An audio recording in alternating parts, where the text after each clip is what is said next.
Assalamualaikum warahmatullahi wabarakatuh. Selamat pagi anak-anak. Bagaimana kabarnya? Baik? Alhamdulillah baik. Insya Allah pada pertemuan kita hari ini kita akan membahas tentang gadai. Sebelum memulai pembelajaran, Bapak ingin menanyakan tentang kehadiran kalian. Apakah ada yang tidak hadir pada hari ini? Hadir semua ya? Alhamdulillah. Untuk memulai pembelajaran kita hari ini, maka kita awali dengan mengucap basmalah. Bismillahirrahmanirrahim. Sebelum itu, Bapak ingin tanyakan apakah ada yang sudah mengerti tentang materi kita hari ini, yaitu tentang gadai? Belum ya? Oke. Baiklah, di sini Bapak akan memaparkan tentang materi hari ini yang berkenaan tentang gadai. Dan Bapak mohon untuk memperhatikan dengan baik dan menyimak penjelasan dari Bapak.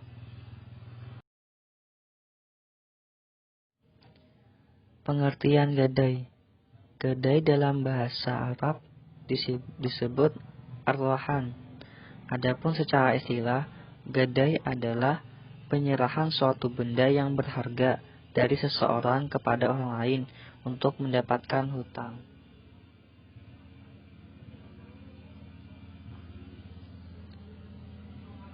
Adapun hukum gadai, yaitu dalam Quran Surah Al-Baqarah ayat 283 yang artinya, jika kamu dalam perjalanan dan bermuamalah tidak secara tunai, sedang kamu tidak memperoleh seorang penulis, maka hendaklah ada barang tanggungan yang dipegang oleh yang berpiutang. Akan tetapi jika sebagian kamu mempercayai sebagian yang lain, maka hendaklah yang dipercayai itu menunaikan amanatnya atau hutangnya. Dan hendaklah ia bertakwa kepada Allah Tuhannya, dan janganlah kamu para saksi menyembunyikan persaksian, dan barang siapa yang menyembunyikannya, maka sesungguhnya ia adalah orang-orang yang berdosa hatinya, dan Allah Maha mengetahui apa yang kamu kerjakan. Quran Surah Al-Baqarah ayat 283. Selanjutnya hukum gadai.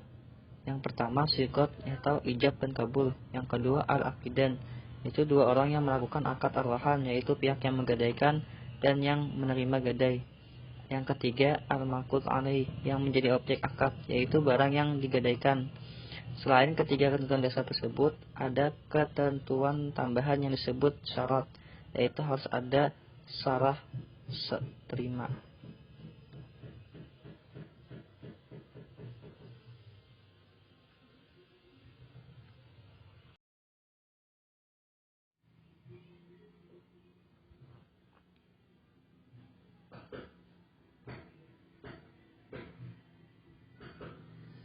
Selanjutnya syarat gadai. Yang pertama syarat yang berhubungan dengan orang yang bertransaksi, yaitu orangnya harus balik dan berakal. Yang kedua syarat yang berhubungan dengan almarhum, yaitu barang gadai. Yang ketiga barang gadai itu harus barang yang berharga. Yang keempat barang gadai tersebut adalah milik orang yang menggadaikan. Yang kelima barang gadai tersebut harus diketahui ukuran, jenis dan sifatnya. Dan yang keenam syarat berhubungan dengan almarhum adalah hutang yang wajib atau akhirnya menjadi wajib.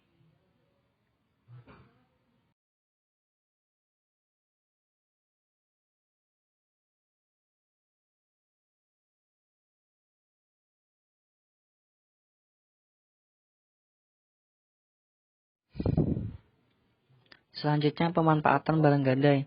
Pihak memberi utang tidak dibenarkan untuk memanfaatkan barang gadaian, sebab sebelum dan setelah menggadaikan barang gadai adalah milik orang yang berutang, sehingga pemanfaatannya menjadi milik pihak orang yang berutang sepenuhnya. Adapun memberi utang, maka ia hanya berhak untuk menahan barang tersebut sebagai jaminan atas uangnya yang dipinjam sebagai utang oleh pemilik barang.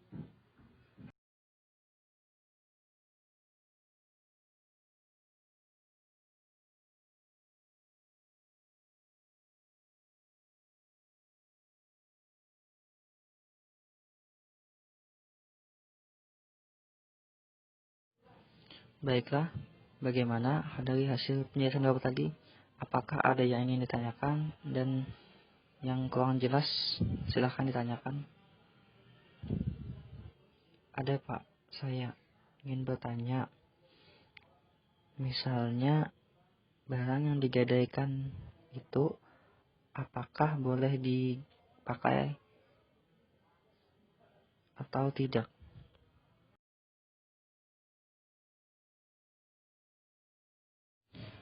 Ya, terima kasih atas pertanyaannya. Bapak akan menjawabnya. Adapun barang yang digadaikan itu apakah boleh dipakai atau tidak? Itu tergantung kesepakatan dari kedua belah pihak. Apabila orang yang menggadaikan barang tersebut membolehkan untuk dipakai atau digunakan, maka boleh.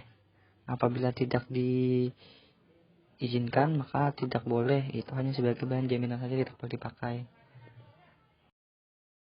Oke, baiklah, di sini Bapak akan membagikan kepada kalian, yaitu membagi kelompok 2 kelompok. Nanti Bapak berikan soal kepada masing-masing kelompok dan kalian berdiskusi menjawabnya. Setelah sudah menjawab hasil pertanyaan yang Bapak berikan, maka kalian nanti akan mempresentasikannya.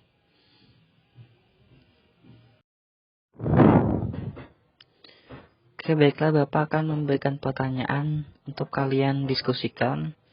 Pertanyaan pertama, kalian akan mencari tentang rukun gadai serta penjelasannya. Adapun pertanyaan yang kedua, yaitu syarat gadai. Dan kalian paparkan tentang syaratnya apa saja dan bagaimana caranya. Dan yang ketiga adalah pemanfaatan barang gadai.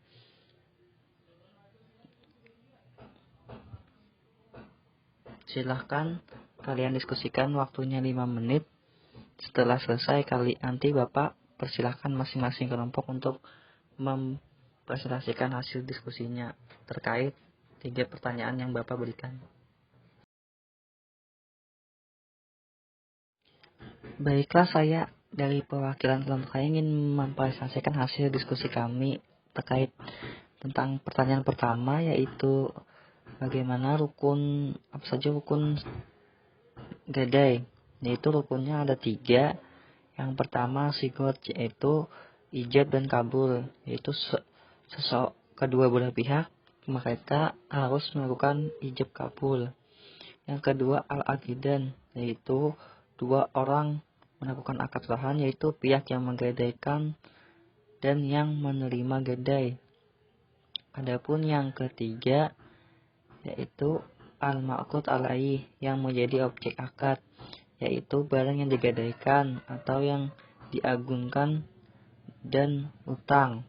Selain ketiga ketentuan dasar tersebut, ada ketentuan tambahan yang disebut dengan syarat, yaitu harus ada serah terima.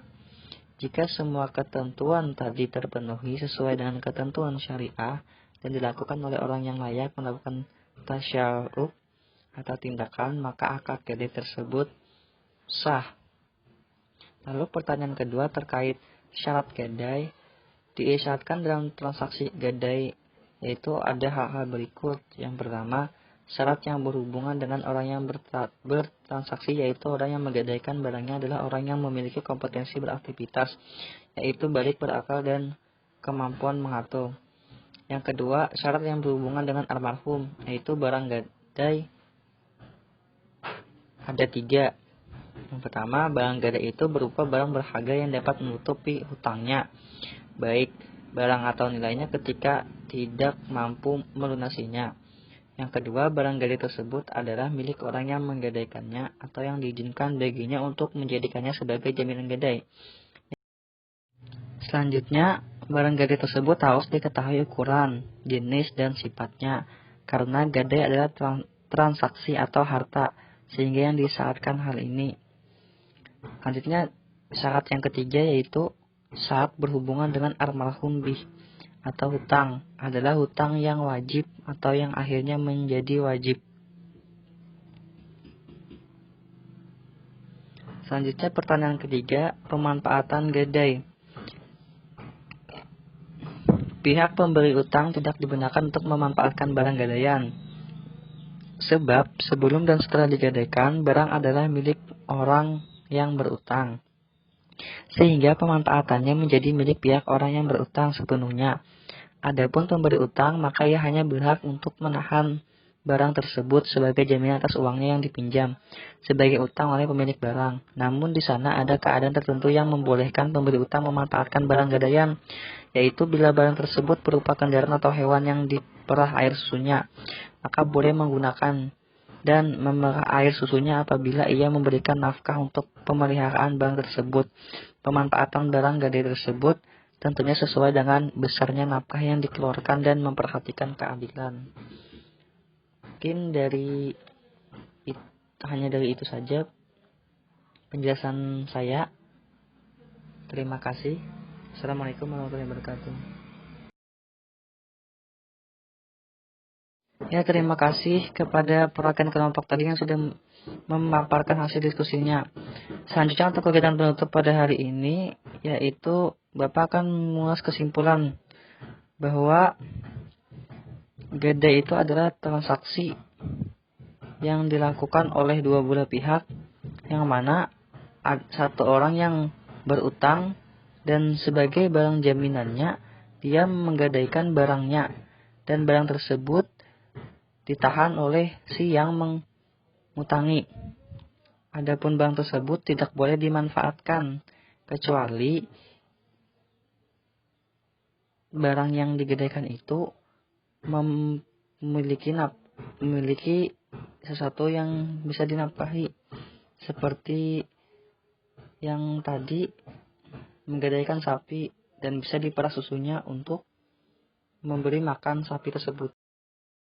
Baiklah, terima kasih kepada kalian semua yang sudah berperan aktif dalam pembelajaran kita hari ini. Semoga apa yang kita pelajari pada hari ini bermanfaat, dan setelah ini kalian mari pelajari lebih lanjut lagi di rumah. Dan kita akhiri pembelajaran pada hari ini dengan mengucap alhamdulillahirrahmanirrahim. Sekian dari saya. Terima kasih. Wassalamualaikum warahmatullahi wabarakatuh.